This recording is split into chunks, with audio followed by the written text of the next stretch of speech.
Welcome to a breaking news edition of the Putback with Ian Begley. I'm your host, Michelle Margot. So SNY has learned on Tuesday afternoon that the Knicks are firing head coach Tom Thibodeau. Thibodeau led the Knicks to their first Eastern Conference Finals in 25 years, made the playoffs in 4 of 5 years, and led the Knicks to consecutive 50-plus win seasons for the first time since the 1990s. The Knicks have since released the following statement, quote, "Our organization is singularly focused on winning a championship for our fans. This pursuit led us to the difficult decision to inform Tom Thibodeau that we have decided to move in another direction," end quote, said Knicks president Leon Rose. He continued on, quote, "We cannot thank Tom enough for pouring his heart and soul into each and every day of being the New York Knicks head coach. He led us not only with class and professionalism for the past 5 seasons, but also to tremendous success on the court with 4 playoff berths and 4 playoff series victories. Ultimately, we made the decision we feel is best for our organization moving forward. Tom will always be a part of our Knicks family, and we truly wish him nothing but the best in the future," end quote. So, Ian, you reported on Twitter/X that the firing was made by team president Leon Rose with the support of owner James Dolan. Tell us more about how this happened and just what's happened since the season ended. Right. So in the aftermath of the Game 6 loss to the Pacers, the Knicks were conducting a review of the organization. Now, usually what teams do is they have exit interviews with their executives conducting the interviews with players. This was different. This setup for the Knicks was different. It was everyone kind of being reviewed, including obviously head coach Tom Thibodeau, members of his staff.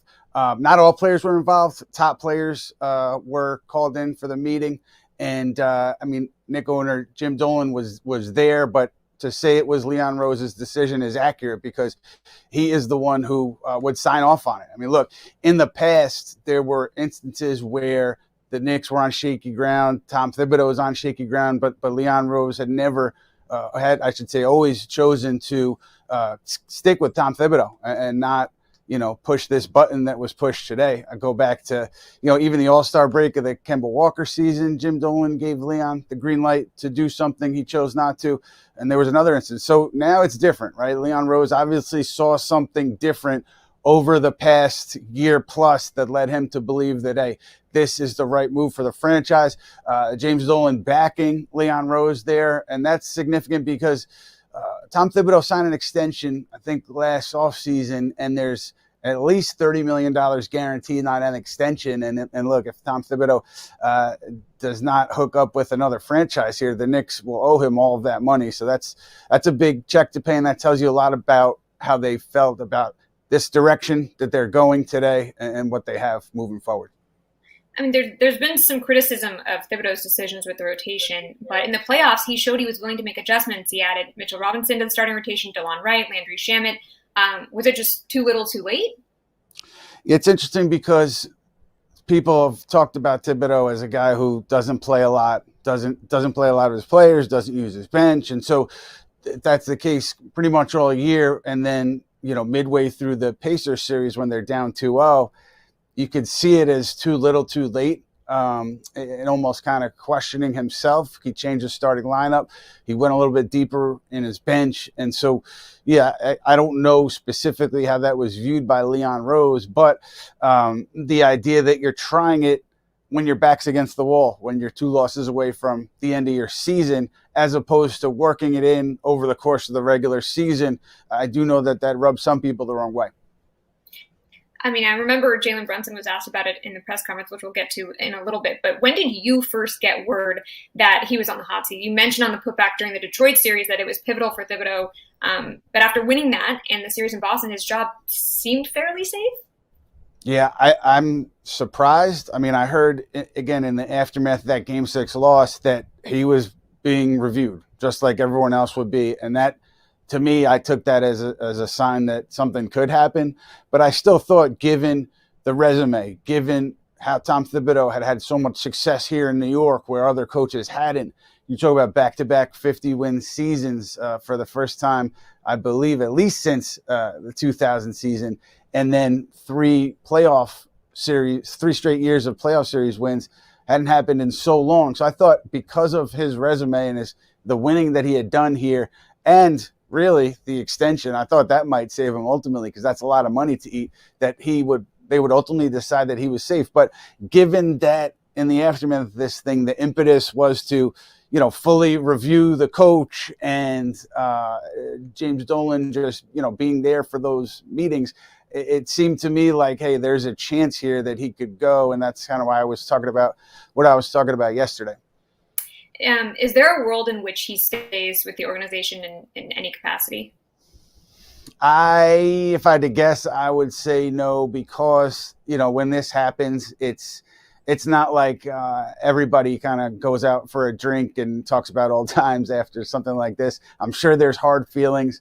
I don't know that maybe either side would want like a continuation of this. Maybe I'm wrong. Maybe I have a bad read on it. But I would think today that that's not something that is in the cards. And I would think that they just part ways and go from there. Yeah, that does make sense. You have spoken about Leon Rose and James Dolan's thoughts on Thibodeau, but how do you think the team's going to react to this? I mean, first let's talk about that, and then we'll go into specifics. Sure. Yeah. Look, Jalen Brunson was emphatic after Game 6 when he was asked about Tom Thibodeau and whether he was the right guy to move this thing forward. He was incredulous. He said the question was ridiculous, basically, and was upset about being asked the question. And he said, absolutely, I do. So I say that to say that I think that when you have the support of the biggest player in your locker room, that's always a good sign. But I don't think anybody in the locker room is going to say, hey, trade me now that Tom Thibodeau is fired. I know they lived this for the past few years. The love for Tom Thibodeau is genuine, but I don't think anybody would put their job on the line to save Tom Thibodeau's, if that makes sense. And so I wouldn't expect there to be big downstream effects in that locker room here with Tom Thibodeau out. Again, I think everyone had a healthy respect for him, really appreciated the way he went about his job. But as sources said about this decision, the feeling was a new voice was needed to push them to the next level. And that's where they want to be. And Michelle, I want to say too, in the evaluations that I was talking about, it wasn't like, hey, how did we get to the conference finals? What went well? What didn't go well? From what I was told, it was, can we win a championship with you? Do you help us win a championship? And if the answer is no, do we have to make a change? That was the prism through which things were being viewed in these evaluations. It wasn't like they were having a party about getting to Game 6 of the Eastern Conference Finals. The push is to win a title here, and I think that's probably a factor in how things played out here with Tom Thibodeau. Josh Hart posted on Twitter/X, quote, "forever grateful." What did you think of that? Yeah, I think that's probably the sentiment out of that locker room. I mean, look, again, like, I think that there were undercurrents of, guys complaining about minutes or complaining about minutes that were played and also not being in the rotation. I think you could find that in any NBA locker room. And, it's just more significant with Thibodeau because of his reputation of playing as starters heavy minutes. But I do think even with that, there was a healthy respect and an admiration for the way Thibodeau went about his job over the course of a 6-month season. Coaches are going to be mad with players. Players are going to be mad about with coaches or about things that coaches do. That's, again, the course of the NBA, and the Knicks weren't immune to that. That was the case here, but I still thought, hey, given the body of work, Tibbs would get another year here. But in terms of Josh Hart, I do think that's probably generally the reaction in that locker room is admiration and respect. Things like this have a tendency to either bring teams closer or divide a locker room a little bit. Which one would you imagine happens here? I almost want to say a neutral effect, because it's not going to divide the locker room. I don't know if it will necessarily bring them together in a way that they weren't before this. And maybe that's a cop-out answer. Maybe that's me sitting on the fence. But I don't see it as like a galvanizing move or one that could really undo things in the locker room. I think it's more so appreciate where Tom Thibodeau brought us, appreciate what he built here, But I think even the players, I mean, some players in an honest moment would say we probably need a new voice to get us to the next level. And I think it depends on who that new voice is and where the Knicks go from there as far as how it impacts the locker room.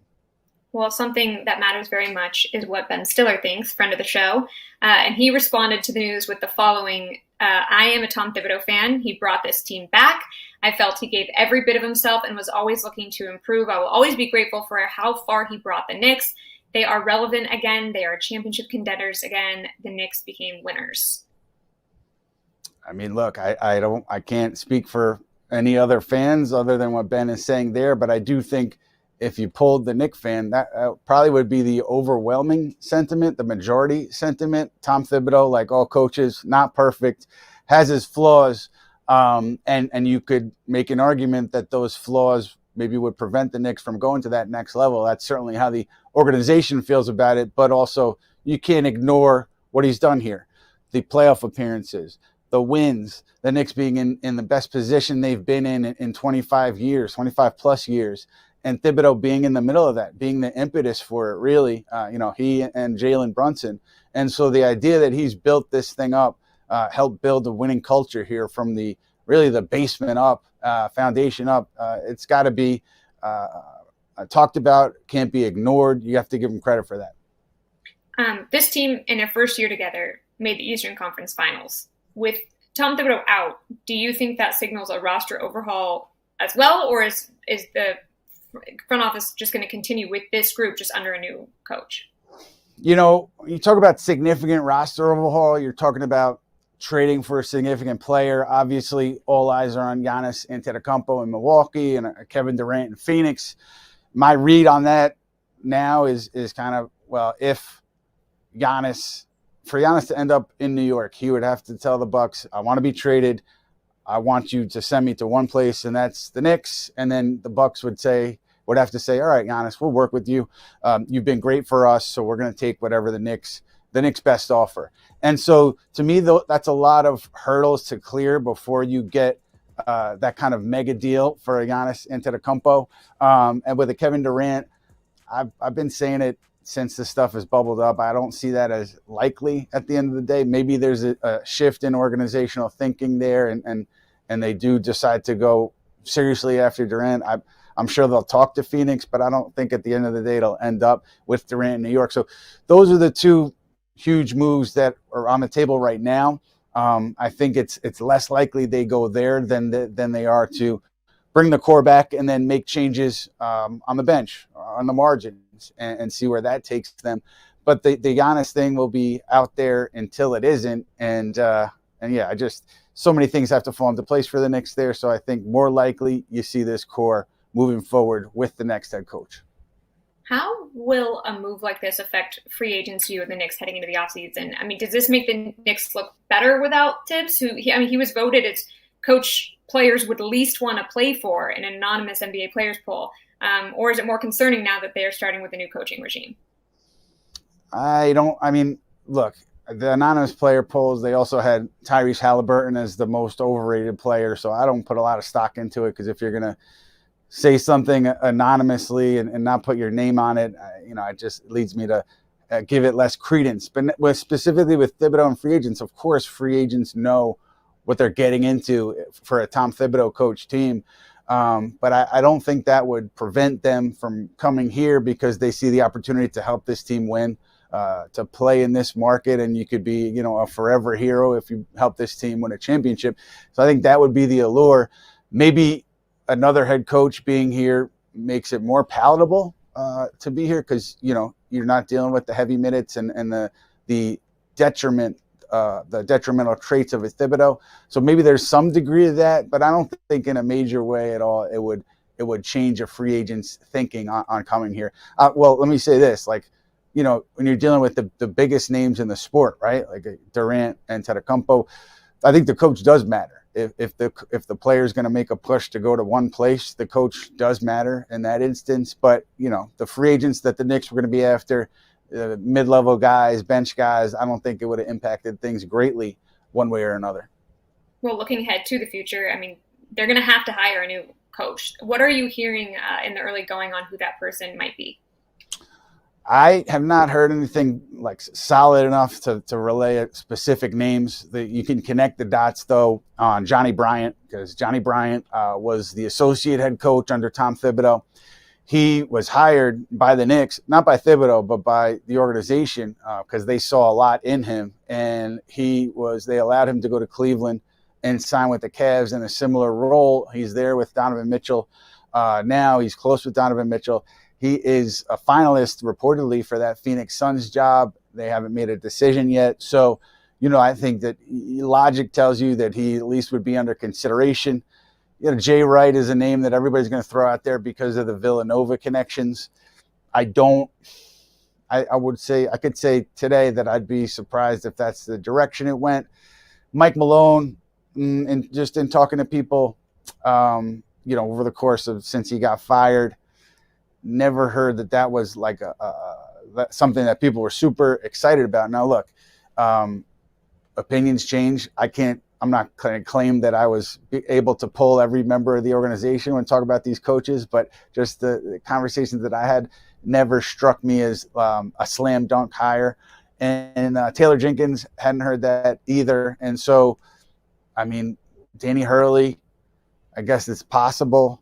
But everything to me, you're going to lean on the guys in your locker room. You're going to lean on Jalen Brunson. You're going to lean on Karl Towns, assuming that he's here and not part of a trade.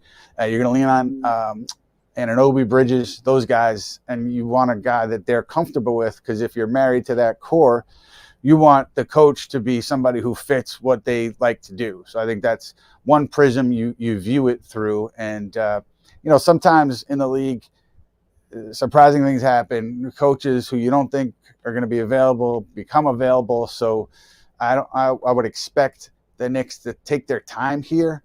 But the Bryant thing is interesting because he is a finalist there in Phoenix.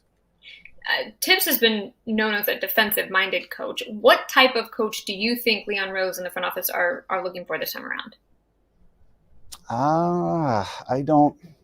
If I'm guessing, total guess, maybe just one that is a little bit more, has more offensive creativity, is a little bit more open to suggestions to working with the front office on the coaching staff, and maybe open to empowering an assistant or 2, 3 about the offense or the defense, making changes there. And if I had to guess, that's maybe some of the criteria they're looking for.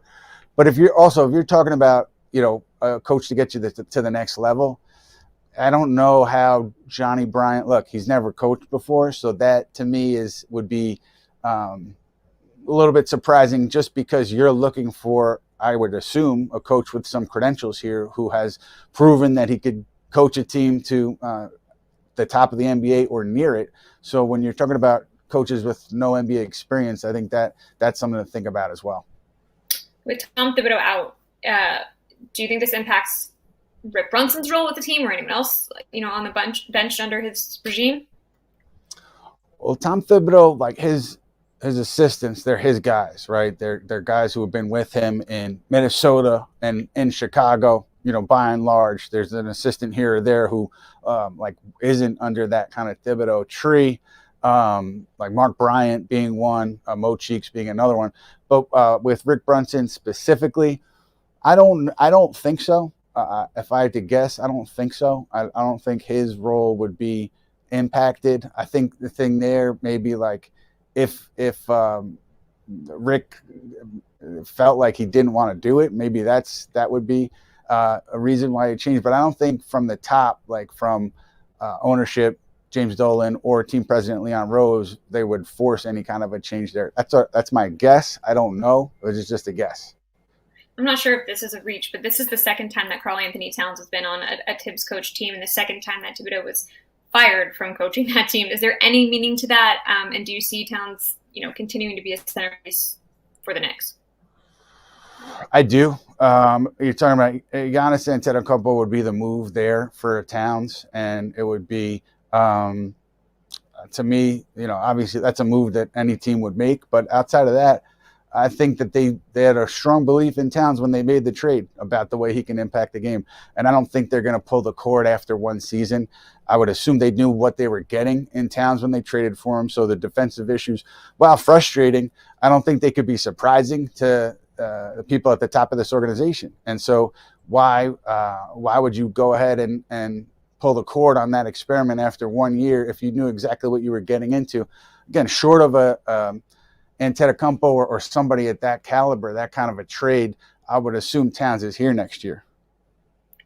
I would like to think that the teams and the fans respect what Tibbs has done for the franchise, especially after this season. But it's no secret that he's been on thin ice for much of his tenure. Are you surprised at all that this is the time that he got fired than other times in the past? I am because simply because this was year-over-year progress, right? This is what you look for when you're building a team that can contend, not just for 1 year, but for many years. You're looking for signs that say, okay, we're heading in the right direction. Now, look, twice they ended their season in the second round. This time they elevated themselves to the conference finals, so it wasn't perfect, but from 30,000 feet, big overview, they made progress. So for that reason, I am surprised. It would have been easy and justifiable for them to bring Thibodeau back. It would have been a no-brainer based on how things went. But I am surprised that of all the times where there was questions, and there were questions at least twice in the past, that this is the time that they make the move.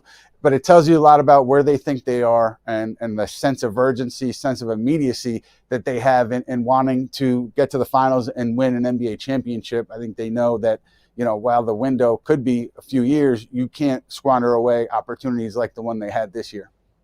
What does a timeline look like moving forward? I think I don't think anything's happening tomorrow. I don't think anything's happening, the next day. I think there's going to be a search here where you got to wait to see how some things play out that are beyond the parameters of what the current search would be. So I don't think you shouldn't expect to get news tomorrow or the next day that something's happening. I think we're so excited to find out what's going to happen. I know. I look, me too, because once you get that hire done and you get the press conference, I hope to take a day off or two. But I don't think, sadly for me and my wife, I don't think anything's happening in the next day or two here. I think they're going to take a little time to sort things out. Well, as for Tom Thibodeau, does he have a future coaching in the NBA in your mind? I think realistically, if he's going to hook up somewhere, it's going to be as the role that he had with the Celtics, which was a defensive mastermind, a defensive coordinator, and to get a team that maybe was lacking on that end of the floor to get them to an elite level like he did with the Celtics. I think that is, if he's going to be in the league, that's where he's going to be. I don't think he'll get another head coaching job, and that's not to disparage him at all, but it's just to kind of see what led him to New York, which was, obviously his coaching talent, but also the relationships he had with Leon Rose and William Wesley. And then now, I don't think those relationships exist between Thibodeau and another person leading an organization. So I think most likely assistant if it does happen. Is there anything else that we might be missing that you feel is pertinent to what happened today? I think we might have covered it. I think that, I guess the idea, and it's kind of looking in the rearview mirror, but the idea, I think there were reports that, Leon Rose fully supported, front office fully supported Tom Thibodeau as recently, I think, as yesterday from ESPN. But my read on that was Leon Rose did love Tom Thibodeau as a friend, as a man in the front office, had great respect for Tom Thibodeau. But that support, the unyielding, unwavering support wasn't there now as it had been previously. And so obviously you see that today with Rose making that decision. And it tells you a lot about the nature of this business. It's high stakes NBA coaching, especially when you believe you're on the precipice of a title. And I would just say too,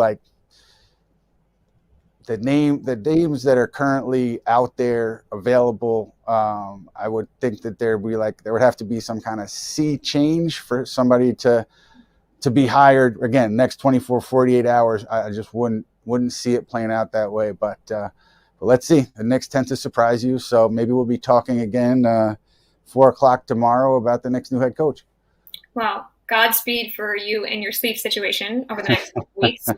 Just again, if you're just tuning in, Tom Thibodeau has been relieved of his duties by the Knicks just 3 days after their season ended in the Eastern Conference Finals. We will have you covered on the Putback with Ian Begley with the news if and when there is a new head coach, the Knicks moves in free agency and everything else. So keep your eye on SNY's YouTube channel and social platforms as the offseason goes on.